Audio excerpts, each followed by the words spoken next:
është e çuditshme qysh ne jeni nën sanksione e Serbia nuk është nga Bashkimi Evropian.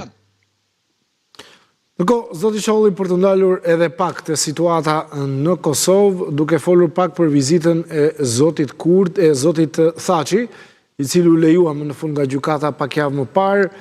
si është pritur në Kosovë vizita e tij? Tashmë që kemi edhe një presidentëri në Shtëpinë e Bardhë, thuhet që ai mund të lirohet, ndërkohë administrata Trump si po përjetohet në Kosovë? Përjetimi i ardhjes së zotit Thaçi me rastin e vdekjes së babait të tij, e para ka qenë shumë e ligët nga, domethënë ligërsi e madhe nga ana e gjykatës speciale që nuk e lejuan ditën e varrimit të babait të tij, sepse njeriu një herë vdes, nuk vdes dy herë. Dhe kjo vërtet nga koncepti humanitar, nga koncepti i drejtës njeriut nuk mund ta akceptojnë në asnjë formë. Por ajo që ndodhi 2-3 ditë më vonë, pra ishte një entuziazëm i jashtëzakonshëm në Kosovë dhe ne, t'ju them të drejtën, e presëm që të gjithë ata që gjenden në gjykatë speciale se po shifet që nuk ka prova kur fare, janë prova dobta, këte e thanë edhe avokatët, domethënë mbrojtja e zotit Thaçi dhe zotit Veseli të tjerëve. Ne presëm maksimalisht që kjo çështje të kryhet deri në fund të vitit, të këtij viti, dhe zoti Thaçi të vjen aty ku ka vendin, aty ku po e don edhe Shtetet e Bashkuara të Amerikës. Ju e dini që zoti Grenell vazhdimisht e pohon që Jack Smith si prokuror ka bërë shkelje flagrante në momentin kur në Shtëpinë e Bardhë është dashur të arrihet një marrëveshje në mes Kosovës dhe Serbisë, dhe pikërisht atëherë e ka ngritur këtë akuzë ndaj zotit Thaçi me pa prova, pa çështje, dhe tash e 5 vite ata mbahen aty. Pra, entuziazmi i çlirimtarëve të Kosovës dhe qytetarëve të Republikës tonë është jashtëzakonshëm. Dhe unë besoj dhe shpresoj që zoti Thaçi dhe të tjerët do të jenë në xhirin e tyre spari familjar, pastaj shoqënor dhe natyrisht edhe shtetnor, sepse ata i mungojnë Kosovës, dhe zoti Kurti e din fare mirë që ky entuziazëm i jashtëzakonshëm i pritjes së zotit Thaçi në Kosovë është shumë i dukshëm, është i prekshëm. Dhe natyrisht që kjo për zotin Kurti nuk është fort mbreslënëse, duke pasur parasysh që pikërisht sot shoqatat e invalidëve, martirëve, dëshmorëve të kombit ton, të ushtrisë çlirimtare të Kosovës, i kanë dërguar qeverisë që nuk do të jenë pjesë e ditës së çlirimit nga ana e qeverisë, sepse nuk dëshirojnë që domethënë t'ja fuqizojnë zotit Kurti asnjë çështje që ka të bënë me çlirimin e Republikës tonë, sepse ata nuk i besojnë zotit Kurti tash e 4 vite, dhe kjo e bën zotin Kurti në sytë e shumë të tjerëve që vërtet është sjellur në mënyrë jo të duhur, jo njerëzore ndaj atyre të cilët janë në Hag, dhe kjo e bën edhe më të fuqishme sepse zoti Kurti nuk pati guxim që të shkoj as në varrimin e babait të Thaçit dhe as në kryeshnosh. Kuptoj. Ndërkohë, ardhja e Donald Trump në Shtëpinë e Bardhë në Kosovë, apo ju nuk do bëni koment, siç më keni thënë disa herë? Jo, nuk kam dashur të bëj koment. Herën e kaluam lidhur me një pyetje që ja ka bërë Vučićit Donald Trump Jr. Po.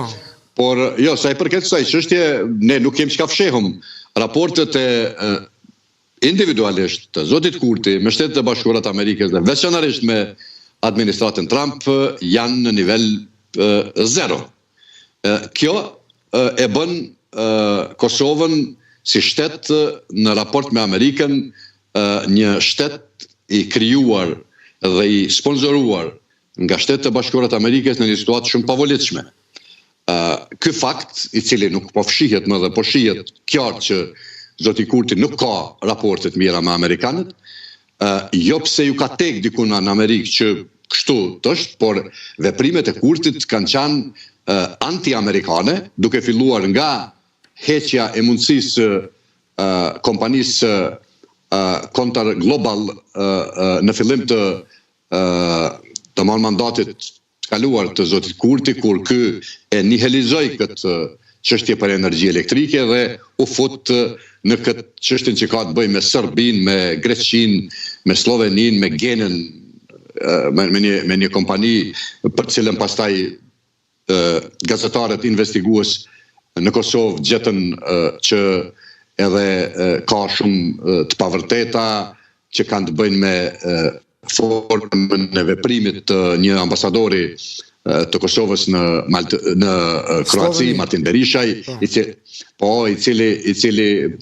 cili ka tërhequr mjete shumë të mëdha nga Gjerlogaria e tjera, dhe këto pikrisht dalin këtu tash tek ky aspekti që amerikanët pse e kanë këtë veprim, sepse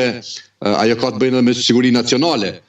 ajo çështje e energjisë elektrike që ka të bëjë, dhe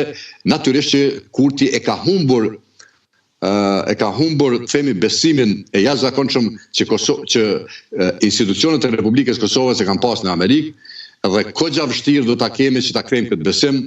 në këtë formë, duke ditur që zoti Kurti ka 48 deputet shqiptar,